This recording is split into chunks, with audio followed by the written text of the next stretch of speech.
اس رات کی خاموشی عام راتوں جیسی نہیں تھی۔ میں کھڑکی کے پاس کھڑی تھی، باہر ہلکی ہلکی بارش ہو رہی تھی۔ کمرے میں مدھم روشنی پھیلی ہوئی تھی۔ دل بے وجہ تیز دھڑک رہا تھا، جیسے کچھ ہونے والا ہو۔ دروازہ آہستہ سے کھلا، وہ اندر آیا۔ ہمیشہ کی طرح اس کے قدم دھیمے تھے، مگر آج اس کی نظریں مختلف تھیں، گہری، ٹھہری ہوئی، جیسے وہ مجھے صرف دیکھ نہیں رہا، محسوس کر رہا ہے۔ آج بہت خاموش ہو، اس نے قریب آ کر کہا۔ میں نے مسکرا کر نظریں چرا لیں۔ آپ بھی تو کچھ الگ لگ رہے ہیں۔ وہ ہلکا سا مسکرایا، مگر اس مسکراہٹ میں شرارت بھی تھی اور شدت بھی۔ وہ میرے پیچھے آ کر کھڑا ہو گیا۔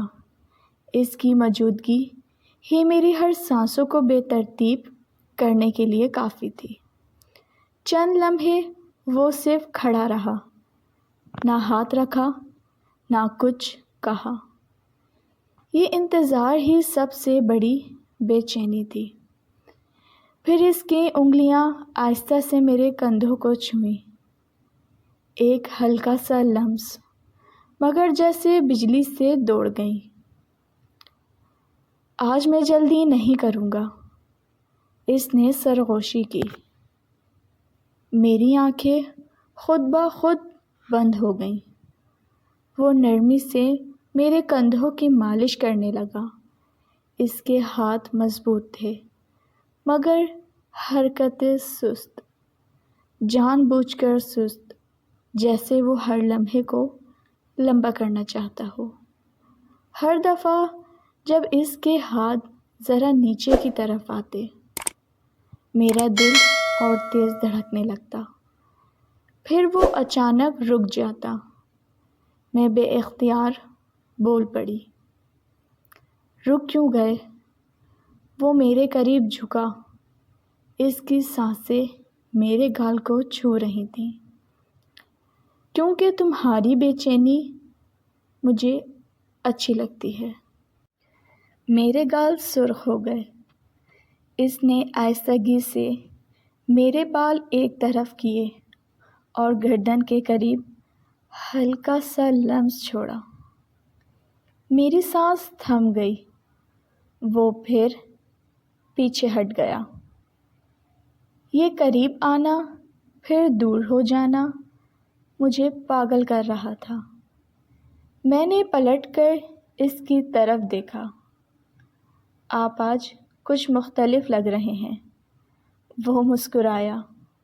محبت میں سب کچھ ایک جیسا رہے تو مزہ نہیں آتا۔ وہ میرے سامنے آ کر بیٹھ گیا۔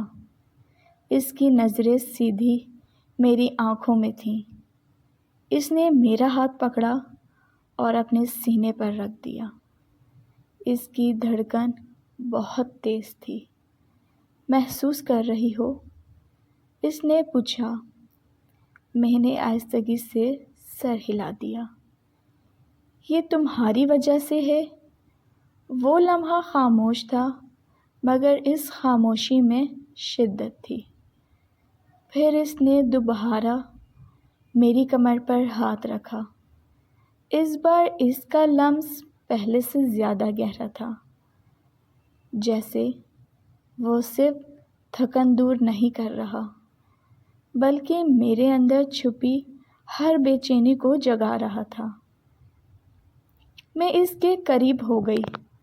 ہمارے درمیان فاصلہ ختم ہو رہا تھا، مگر وہ پھر بھی صبر سے کام لے رہا تھا۔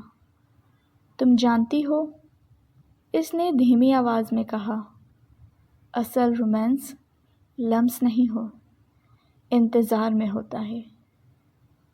میں نے پہلی بار اس کی آنکھوں میں وہ شدت دیکھی جو پہلے کبھی نہیں دیکھی تھی۔ اس نے میرے ماتھے پر بوسہ دیا، پھر آنکھوں پر، پھر گالوں پر، مگر گردن تک آ کر رک گیا۔ یہ رک جانا ہی سب سے بڑا طوفان تھا، مگر میں نے اختیار اس کی شرط تھام لی۔ وہ ہلکا سا مسکرایا، بس تھوڑا سا اور انتظار۔ کمرے میں صرف ہماری سانسوں کی آواز تھی، باہر بارش تیز ہو چکی تھی، اور پھر اس نے مجھے اپنے بازوؤں میں لے لیا، مضبوطی سے مگر محبت کے ساتھ۔ اس رات مالش صرف ایک بہانہ تھی، اصل کہانی تو اس بڑھتی ہوئی شدت کی تھی جو ہر رات ہمیں ایک نئے مقام تک لے جا رہی تھی۔